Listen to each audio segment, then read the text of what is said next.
ကျွန်တော်တို့ခန္ဓာကိုယ်ကနေတိုင်းလုံနေကြအဖြူအမှုတချို့ရဲ့နောက်ကရမှာလေကိုယ်တိုင်တောင်တတိမချမိတဲ့ထူးဆန်းတဲ့အကြောင်းရင်းတွေရှိနေတယ်ဆိုတာထိပါသလားကဲဒီနေ့တော့အဲ့ဒီအထဲကမှအထူးဆန်းဆုံးအရာ၃ခုအကြောင်းကိုပြောပြသွားပါမယ်နေတိုင်းဖြစ်နေကြအကျိုးမှုတချို့ကကိုယ်ခန္ဓာကိုယ်ကတော့ငါဘာဖြစ်နေတာလဲလို့ပြန်ရှုပ်သွားစေတယ်ဆိုတာယုံနိုင်စီတာရှိလားကဲအဲ့ဒါတွေကဘာများဖြစ်မလဲဆိုတာအတူတူကြည့်လိုက်ကြအောင်ဗျာပထမဆုံးတစ်ချက်ကတော့တန်းဝေတာပါအများစုကတော့ဒါကိုအိတ်ချင်လို့ပြင်းလို့တန်းနေလို့ပဲထင်ကြတာလीဒါပေမဲ့အဲ့ဒီနောက်ွယ်ကတကယ်အကြောင်းရင်းကပိုပြီးတော့စိတ်ဝင်စားဖို့ကောင်းပါသေးတယ်ဟုတ်ပါပဲအများစုထင်နေတာကတန်းတာဟာအိတ်ချင်လို့ဆိုပြီးတော့ပေါ့နော်ဒါပေမဲ့တကယ်အမှန်တရားကတော့ဒါဟာဦးနော့ကိုအေးအောင်လုပ်ပေးနေတဲ့လုပ်ငန်းစဉ်တစ်ခုဖြစ်နေတာပါဟုတ်တယ်ဦးနော့ကအလုတ်ထေရန်လို့ပူလာတဲ့အခါမှာလीခန္ဓာကိုယ်ကအလိုအလျောက်အေးပေးတဲ့စနစ်ကိုဖွင့်ချလိုက်တယ်လို့ပါပဲတန်လိုက်တဲ့အခါအေးတဲ့အလီတွေဝင်လာပြီးဦးနော့ကိုပြန်အေးသွားစေတာပေါ့တနည်းပြောရရင်လူဆိုတာလမ်းလျှောက်နေတဲ့ laptop တစ်လုံးနဲ့တောင်တူနေသေးတယ်ပူလာရင်ဘင်ကာကအလိုလိုလေပြီးအေးခန့်လိုမျိုးပေါ့ဗျာကဲ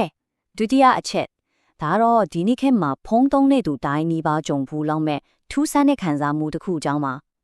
ကိုဖုန်းကတကယ်မတုံပဲတုံနေတယ်လို့မျိုးခံစားဘူးကြလား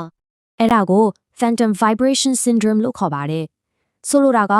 ဖုန်းကတကယ်လည်းမတုံပေမဲ့တုံနေတယ်လို့မျိုးထင်အောင်ထင်မှားခံစားရတာကိုပြောတာပါဘာကြောင့်ဒီလိုဖြစ်ရလဲဆိုတော့ကျွန်တော်တို့ရဲ့ဦးနောက်ကဖုန်းကနေလာမဲ့ notification တွေကိုစွဲလန်းနေလို့ပါဟုတ်ပါတယ်အဲ့ဒီလိုစွဲလန်းမှုကအယံပြင်းထန်လို့မရှိတဲ့တုံခါမှုကိုတောင်အရှိလို့ထင်ပြီးဦးနောက်ကကိုယ်ရိုင်းဖန်တီးလိုက်တာဖြစ်ပါတယ်ဆိုတော့အဓိကအချက်ကဘာလဲဆိုတော့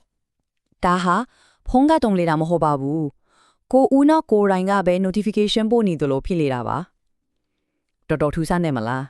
နောက်ဆုံးအနေနဲ့တတိယမြောက်အထူးဆန်းဆုံးအရာကိုကြည့်လိုက်ရအောင်ဒါကတော့လူတိုင်းနှိပေါကြုံဖူးပြီးတကုတ်လေးလက်စီအနောက်အရှိဖြစ်ရတဲ့အခြေအနေတစ်ခုပါတခါတလေတချင်းတစ်ပုတ်ကခေါင်းထဲကနေဘလို့မချို့လို့မရအောင်ဆွဲနေတာမျိုးကြုံဖူးကြတယ်မလားအဲ့ဒီလိုအခြေအနေမျိုးကိုပြောတာပါဒီလိုဖြစ်တာကို earworm လို့ခေါ်ပါတယ်ဖြစ်စဉ်ကဦးနောက်ကတချင်းတစ်ပုတ်ရဲ့မပြည့်စုံတဲ့အပိုင်းအစားတစ်ခုမှပိတ်မိသွားပြီးအဲ့ဒီမပြီးဆုံးတဲ့တန်တရားကိုအဆုံးသတ်နိုင်ဖို့အတွက်အကြိမ်ကြိမ်အခါခါပြန်ဖွင့်နေတာမျိုးပါရှင်းဒီတော့ရှိပါတယ်ပထမနေ့ကတော့ခေါင်းလေးဆွေးနေတဲ့တချင်းကိုအစအဆုံးပြန်နှားထောင်ချလိုက်တာပါပဲဒါဆိုရင်ဦးနောက်ထဲမှာတန်တရားလင်းနေတာကိုရပ်တန့်သွားစေမှာပါဒုတိယနေ့ကတော့တခြားတချင်းတစ်ပုံနဲ့အစားထိုးပြီးနှားထောင်လိုက်တာပါပဲကဲအခုတော့နေတိုင်းလုံးနေကြဒီလိုအဖြူအမှုတွေရဲ့နောက်ွယ်ကတစ်ပန်နီးကြအကြောင်းရင်းတွေကိုတီးသွားပြီဆိုတော့ကိုယ်ခန္ဓာကိုယ်ကိုအမြင်တစ်တစ်ခုနဲ့ပြန်ကြည့်လို့ရသွားပြီပေါ့ဒီတော့မှတ်ထားရမှာကနောက်တစ်ခါတန်းတဲ့အခါငါအိတ်ချင်နေတာလို့မတွေးပဲငါရဲ့ CPU ကိုအေးခင်နေတာလို့တွေးလိုက်ပါဘယ်လောက်တောင်မိုက်တယ်လဲဒီလိုမျိုးဦးနောက်နဲ့ပတ်သက်တဲ့ထူးဆန်းပြီးစိတ်ဝင်စားစရာကောင်းတဲ့အချက်လက်တွေကိုနောက်ထပ်သိချင်သေးရင်တော့ကျွန်တော်တို့ channel ကို follow လုပ်ထားလိုက်ပါအောင်ဗျာ